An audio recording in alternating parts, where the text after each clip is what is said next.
بسم اللہ الرحمن الرحیم باب ما یقول بین سجدتین۔ امام ترمذی رحمۃ اللہ علیہ نے پیچھے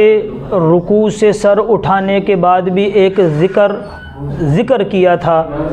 ایک وظیفہ ذکر کیا تھا۔ یہاں پر دو سجدوں کے درمیان جو جلسہ ہے اور رکوع کے بعد جو قومہ ہے، یہ دونوں چیزیں واجب ہیں عند الاحناف، اور ان میں تعدیل کا مسئلہ بھی احناف کے نزدیک واجب ہے اور ائمہ ثلاثہ کے نزدیک فرض ہے، یعنی تعدیل کرنا اطمینان کے ساتھ کرنا۔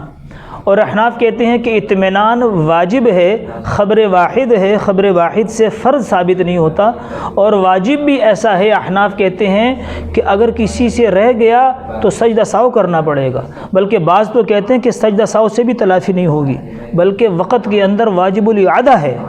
تو خیال رکھنا چاہیے کہ رکوع کے بعد آدمی اطمینان کے ساتھ کھڑا ہو۔ تو وہاں پر کھڑے ہونے کے لیے بھی امام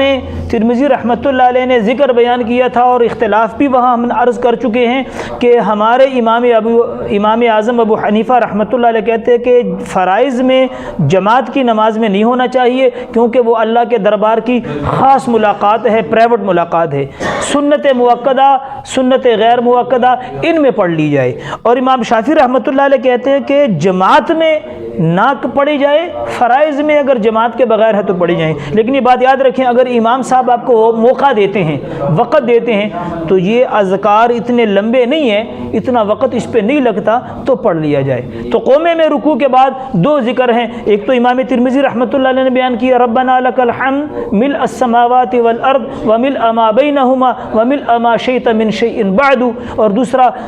اس میں نماز پیغمبر میں دوسرا ذکر بھی ہے کہ حمدن کثیرا طیبا مبارکا فیہ، اگر دونوں کا موقع ہے دونوں پڑھ لے، وگرنہ ایک پر اکتفا کر لے۔ اسی طرح دو سجدوں کے درمیان بیٹھنے کو جلسہ کہتے ہیں،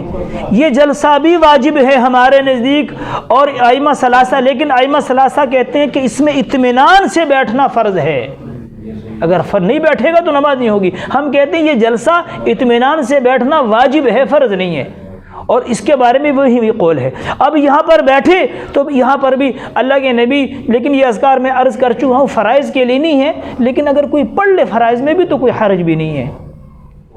تو یہاں پر وہ ذکر ہے، امام ترمذی رحمۃ اللہ علیہ کہتے ہیں کہ سجدوں کے درمیان بھی بیٹھ جائے، اللہم اغفر لی وارحمنی وجبرنی واہدنی وعافنی وارزقنی۔ وعافنی کا ذکر نہیں ہے، لیکن یہ لکھا ہے فقہا نے کہ احادیث میں کوئی جملہ بڑھا دینا جس سے حدیث میں کوئی تغیر نہیں آتا، زینت اور خوبصورتی آتی ہے، تو اس جملے کا اضافہ، یہ اضافہ بالمعنی، حدیث بالمعنی ہوگی، اور اس کی اجازت بھی ہے، تو یہ جملے کا ترجمہ بھی اچھا ہے، اللہم اغفر لی وارحمنی، اللہ مجھے معاف فرما، وارحمنی مجھ پہ رحم فرما، وجبرنی میری شکستہ حالت کو درست فرما، وہدنی مجھے ہدایت دے، وعافنی مجھے عافیت دے، وارزقنی اور اللہ مجھے رزق عطا فرما۔ ان جملوں کا اہتمام بھی کیا جائے، اس سے دو کام ہوں گے، ایک تو اطمینان آ جائے گا، ائمہ اربعہ کے اختلاف سے آدمی باہر آ جائے گا، اور دوسرا یہ جملے یاد کرنے کے بعد اس پہ اتنا وقت نہیں لگتا، 15 20 30 سیکنڈ لگتے ہیں، تو اس کو پڑھ لیا جائے تو اس میں کوئی حرج نہیں ہے، اس سے نماز۔ اور دوسری بات یہ ہے کہ ان اذکار کے ساتھ جو نماز آدمی ان اذکار کے ساتھ پڑھے گا تو نماز میں دل جمی نصیب ہوگی،